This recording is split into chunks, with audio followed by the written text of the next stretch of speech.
Good day and welcome po sa panibago na namang episode ng aming channel at ako nga po pala ulit si Allen ng Greenyard TV and para naman po sa vlog natin for today since malapit na ang New Year, 2 months to go at New Year na. Share ko naman sa inyo yung mga lucky house plants na pwede natin or pwede tayong magkaroon sa taong 2024, Year of the Dragon. At syempre, bago tayo pumunta sa ating topic, sa mga bago pa lamang po sa aming channel, huwag niyo pong kakalimutan na mag-like, share, and subscribe. And pakihit na rin po yung notification bell para maging updated kayo sa mga susunod pa naming videos.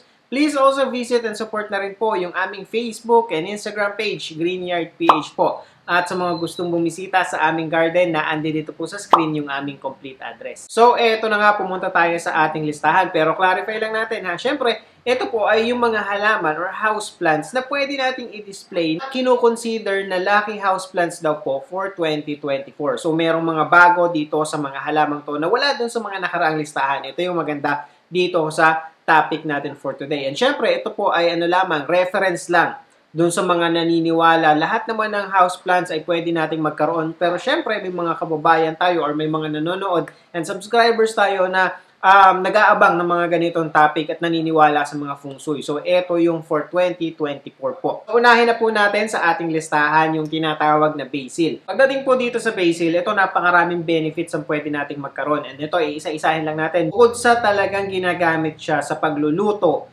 kino-consider siya as lucky house plant for 2024. Ito yung nabasa ko based to sa nabasa natin. Kaya yung thread daw ng basil, kapag inilagay mo daw siya sa wallet mo or naglagay ka ng thread ng basil sa loob ng wallet mo, parang makaka-attract daw to ng more money. So yun yung number 1. And ang pangalawa dyan, kapag naman nag-display ka nitong mga basil daw sa loob ng bahay mo, mapa-kitchen man yan, o kadalasan kasi makikita to sa kitchen since ginagamit talaga siya ng mga chef o ng mga ibang kusinero sa pagluluto. Ito daw ay nakakapagtaboy ng mga evil spirits. So, yun ay based sa feng shui. Bukod dyan, ang basil kasi unang-una napakadali nating buhayin. Yun ang isang maganda dito sa halaman na to. At saka mayroon siyang nag-aano siya ng scent. So, nakakapagpa-refresh siya, sabihin na natin, ng kitchen natin. At pagkatapos, yun nga, madaling alagaan, ginagamit sa pagluluto, madaling hanapin. Madali kang makabili, lalo na kahit sa garden ka pumunta, lalo na at may tinda sila ng mga herbs and spices, isa yung basil sa hindi mawawala doon sa kanilang mga ibinebenta. At ang sa maganda mo pa dito, ang mga basil kasi mura lamang yan. Madaling buhayin, madami kang mabibilhan kasi nga madaling buhayin. At the same time, mura lamang. May mabibili ka na halagang sabihin na natin 20 to 50 to 100 pesos. Depende pa rin kasi yan. Yung presyo niya naglalaro doon sa size na mabibili mo. Pero yung maliit kasi na basil, kapag kaya na inaalagaan mo at kumbaga hindi mo muna ginamit sa pagluluto at ginawa mong pang-display sa bahay mo, kahit yung maliit na nasa nursery bag lamang, mapapakapal mo pa yan at mapapalago mo siya kapag tama yung pag-aalaga na ginagawa at ibinibigay natin sa kanila. At based din syempre dun sa nabasa natin, ito pala isa sa magandang pangregalo na halaman dun sa mga kamag-anak natin. Kaya kung halimbawa naghahanap kayo or yung pupuntahan natin, gusto nating bigyan ng gift as a remembrance, at mahilig sila sa halaman, isa to sa dapat nating i-consider na pangregalo sa kanila. So ito, tatransfer kasi kadalasan ng mga basil, nasa ano lang yan nasa nursery bag na kulay black.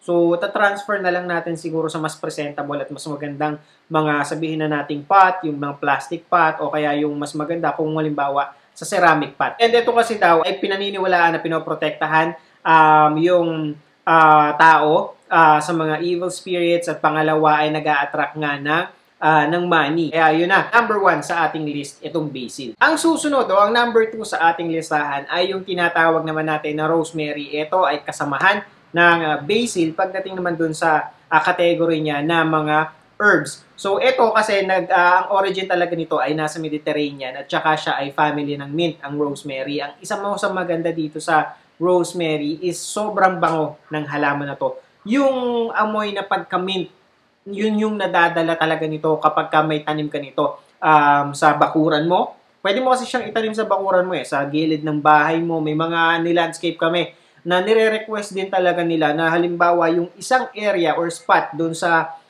plant box nila or area sa bahay nila, gusto nila meron silang mga herbs and spices na nakatanim doon, yung mga Yan nga, yung mga basil, yung mga rosemary, ito yung kadalasan na nire-request nila. Kasi sobrang bango talaga. Itong rosemary, katulad na rin ng basil, ito kadalasan siya ay pinapalago siya or tinatanim talaga siya, kaya niyang i-tolerate yung direct sunlight. Pagka nakapunta kayo sa mga nursery, sa mga farm, makikita nyo na nakabilad siya, lalo na dito sa amin sa Silang, nakabilad siya talaga sa direct sunlight. Maghapon yun, walang kahit na anong cover, walang net, direct sunlight talaga siya. Kaya kayang-kaya niyang i-tolerate yung full sun. Kahit saan, kahit pa sabihin mong ilagay mo siya sa shaded, kasi yun nga, sa mga landscaping projects namin, dun sa mga gilid ng bahay na hindi naman tinatamaan ng direct sunlight, nagtatrive talaga itong mga to. So, basta ito ay inalagaan natin ng maayos at maganda na ibigay natin yung proper na pag-aalaga sa kanya, kahit pa siya ay nasa loob ng bahay, as long as sabihin na natin na nakaka-receive pa rin siya ng light at hindi naman yung totally napakadilim, is mabubuhay at mabubuhay nyo itong mga rosemary. And yun nga, pagdating sa feng shui, ayon sa feng shui, ito ay nakakapagdala ng peace and abundance doon sa mga nag-aalaga ng mga rosemary. So, katulad siya ng basil. Yun nga, pwede mong gamitin sa pagluluto, nakakapagpa-refresh, nakakapagpabango ng kitchen natin, ng bahay natin. And yun, it comes with different sizes din. Itong rosemary, ito yung isa sa nakita ko na may mabibili ka talaga na nasa malaking nursery bag na makapal at malago na. And yun nga, parang bushy type kasi siya eh. Kaya kapag inilagay mo siya sa isang mga pot na maganda, is pwede rin siya as a decoration sa loob ng bahay. Hindi lamang source ng pwede mong kuhanan dahil gagamitin mo sa pagluluto. And ang susunod naman sa ating listahan, bago rin to sa ating list for 2024. Ito naman, flowering plant naman tayo pumunta. And ang number 3 sa ating listahan ay ito namang varieties ng orchid. So dito, wala namang specific kung ano yung variety na dapat mong bilhin. So mamahalin man yan or mumurahin yung Phalaenopsis at saka yung mga waling. So, ito, maganda dito kasi may vlog tayo before na talagang nakafocus tayo sa mga different varieties ng orchids. And yun pala, ngayon ko lang nabasa, ngayon lang natin nakita, nakasama rin pala siya sa Lucky House Plants nga, flowering plants for 2024. Kasi ang orchids daw ay nagre-represent ng love, unity, refinement, and fertility. Based dun sa ginawa kong topic yata, siguro, matagal na, mahabang panahon na, siguro a year ago. Ito daw kasi ay for dun sa mga, yun nga, for fertility. Yun yung isang natatandaan ko pagdating dito sa orchids. And yung orchids pala ay isa sa pinaka-paboritong flowering plant kapag kaganitong parating yung New Year. Dahil yun nga, nagbibigay siya ng vitality, nagbibring siya ng vitality, ng luck. Yun yung mga factors kung halimbawang naniniwala kayo sa feng shui. And ito i-set aside natin yung pag-paniniwala natin sa feng shui. Ang orchid kasi ay isa sa pinaka-una, matagal mag-last yung bulaklak niya. At saka isa siya sa, yun nga, yung consistent, yung pagkabulaklak niya. Kaya kahit hindi tayo naniniwala sa mga nagbibring ng luck sa atin, yung kapag dito sa feng shui, pwede pa rin natin siya. Kung halimbawang mahilig kayo talaga sa halaman, set aside natin yung paniniwala sa feng shui. Isa to sa pinakamagandang i-display as a decoration sa loob ng bahay natin. Itong mga halaman na to, hindi lang siya kapag halimbawa sabihin na natin na pagpasok lang ng taon, kailangan kompleto mo siya o kailangan meron ka. You can have it or pwede mo siyang alagaan for the rest of the year na. Hindi lamang dahil papasok yung taon, gusto mong salubungin, di ba? Kadalasan, naghahanda tayo ng mga, yung ibang mga lucky charms natin, like yung mga barya, yung mga coins, pero pagkatapos naman ng New Year, di ba, ng Chinese New Year, itinatabi na natin sila. Pero ito, pwede natin silang i-keep kasi for the whole year. O kahit matapos man yung taon, as long as buhay ang mga halaman mo, well, nandiyan lamang sila. And ang number 4 sa ating listahan ay isa na namang flowering plant. Ito naman yung tinatawag natin na Chinese rose. Ito kasing Chinese rose ay kalimitan siya ay associated sa love, sa beauty, at sa femininity. So, ito yung mga factor na associated nga itong Chinese rose. Ito specific siya kasi 'di ba meron tayong tinatawag na American rose, may Korean rose. Ito lang hindi ko siya sure kung ano yung difference niya dun sa Korean rose. Ang pagkakalam ko ang Korean rose yata is yung medyo mas malalaki compare mo dun sa kadalasan na rose na nakikita natin sa garden or sa mga shop. Pagdating naman sa Feng Shui, it symbolizes naman daw ng prosperity at saka ng good luck. Ang roses kasi kadalasan makikita natin yan or gumaganda sila kapag ka nasa labas, nakatanim sa bakura natin. So,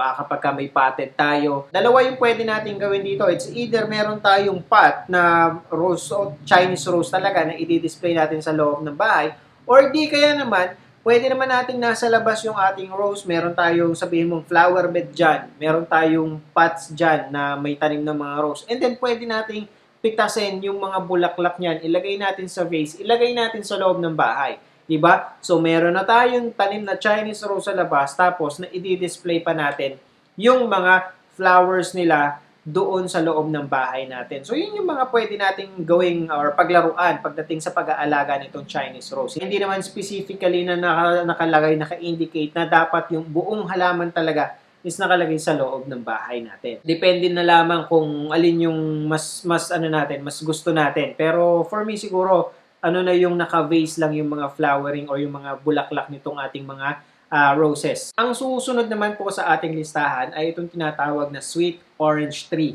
or yung Citrus sinensis kung tawagin. Ito naman daw po, ang naa-attract naman ito ay para naman to sa well-being at sa health ng kung sino man yung nag-aalaga natin. So dito, pwedeng dalawa rin yung gawin natin. Since ito, tree na to, kasi citrus tree na to pwede natin siyang ilagay sa labas or pwede rin siguro na potted. Diba parang meron naman akong nakikita dyan na potted talaga. Hindi naman sinasabi dito na kailangan natin na pabungahin ito. So kung halimbawa meron tayong medyo, sabihin na natin mga 4 feet, 5 feet yung height. Hindi naman ganung nagbabranch out pa tong ating citrus. Pwede natin siyang i-display sa loob ng bahay natin. And ito, since citrus to, sa tingin ko meron din tong nakakapagbigay din siya ng fragrance sa loob ng bahay natin. Siguro, kung i-compare lang natin sa talaga, sa rosemary, sa mga lavender, iba talaga iba talaga yung scent at saka yung fragrance na ibibigay nito sa loob ng bahay. So, yun. Kung halimbawa, medyo malaki yung space nyo na paglalagyan itong citrus, pwede. Kung halimbawa, may courtyard kayo, yan. Pwede nating i-display itong ating citrus. Ito, make sure lamang siguro na hindi natin siya i-display or ilalagay doon sa mga spaces na madidilim at saka medyo masikip para na rin doon sa sa mas ikagaganda nitong halaman na to. At ang susunod naman sa ating listahan, another flowering plant na naman. Ito yung tinatawag nating flamingo flower or doon sa mga hindi nakakaalam, ito yung anthurium kung tawagin natin dito sa atin. And dito rin sa amin. Ito namang anthurium, ito ay nagsisimbolize naman ng hospitality and elegance daw pagdating sa Feng Shui. Tsaka yung bouquet pala nitong mga anthurium is nagsisignify din ng abundance, ng hospitality, at tsaka ng happiness. And ang maganda mo dito sa anthurium, naglalast din yung mga bulaklak nito Hindi ito yung kasi napakaraming varieties din ng anthurium. Yung sinasabi nating anthurium dito, yung kadalasan nating nakikita na may namumulaklak na it's either yan ay pink, red, may orange nito, at saka yung kulay maroon, yung pa-heart shape na bulaklak, at saka white. Kahit anong kulay naman ng flower yung sa anthurium, wala namang problema, hindi naman naka-indicate. Ang maganda mo dito, yun nga, naglalast yung bulaklak niya. At the same time, kaya niyang mag-multiple bloom. So sa isang anthurium mo, pwede mo. Kasi dito sa amin, ito, meron talaga kami nito kasi marami kami nito sa shop din namin and meron din kami dito sa garden namin. Yun nga, nagmo-multiple bloom ito, sabay-sabay sila, and kapag napagsabay-sabay mo ang bloom ng mga anthurium, napakaganda niyan i-display sa loob ng bahay. And less maintenance. Unang-una sa lahat, hindi mo kailangan na laging inaalagaan, laging dinidiligan, kahit yan ay medyo natutuyo, walang problema sa kanya. Hindi siya ganun ka-sensitibo talaga. Hindi basta-basta nasisira, nasusunog ang mga dahon, at hindi basta-basta nalalanta ang mga bulaklak nito. So, yun lamang, siguro, kapag halimbawa, siguro ang downside, siguro, ay yung kung halimbawa medyo allergic ka sa mga pollen, maaari kasing itong mga flowering plants na nabanggit natin dito, is yun yung kalaban natin, yung makalanghap ka lang ng kahit konting pollen is napapahatching ka na. So, yung mga allergic reaction na ganito, yun lang yung kailangan nating sabihin natin, i-consider bago tayo mag-purchase nito. At saka ang anthurium, kung ganitong klase yung pinag-uusapan natin, yung flamingo flowers na ito, is madali siyang hanapin. Makakapamili ka ng kahit na anong kulay. Marami kang pagpipilian ng kulay ng bulaklak na gusto mo. And at the same time, hindi rin siya ganun ka-expensive. Although itong mga houseplants naman kasi ngayon is nagbabaan na rin talaga yung mga presyo.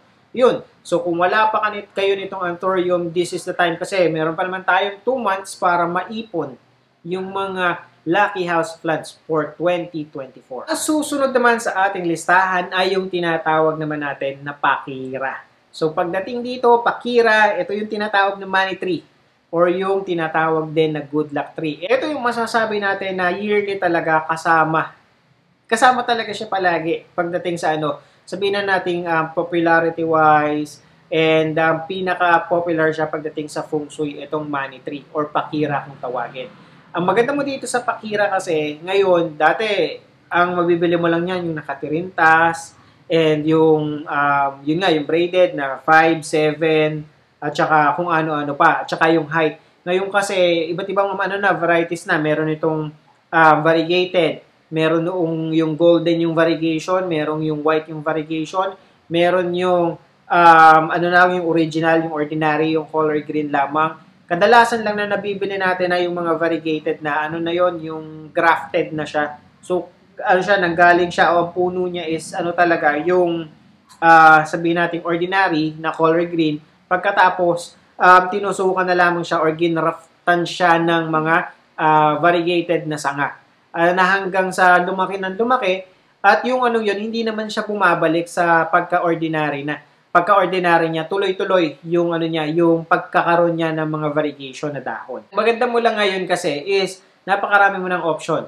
Pwede kang bumili ng maliit, kung maliit lang yung kumpang desk lamang, kung gusto mo lang talaga na hindi mapag-iwanan. Pagdating sa mga lucky house plants for 2024, may nabibili niya ng braided. Pero sa ngayon sa amin, ang mga na meron kasi sa amin yung mga malalaki. Tapos meron kang mabibili na malaki kung halimbawa medyo malaki yung spot or space mo sa bahay mo. Tapos pwede ka mamili sa mga variegated, yung white, yung golden at saka yung ordinary.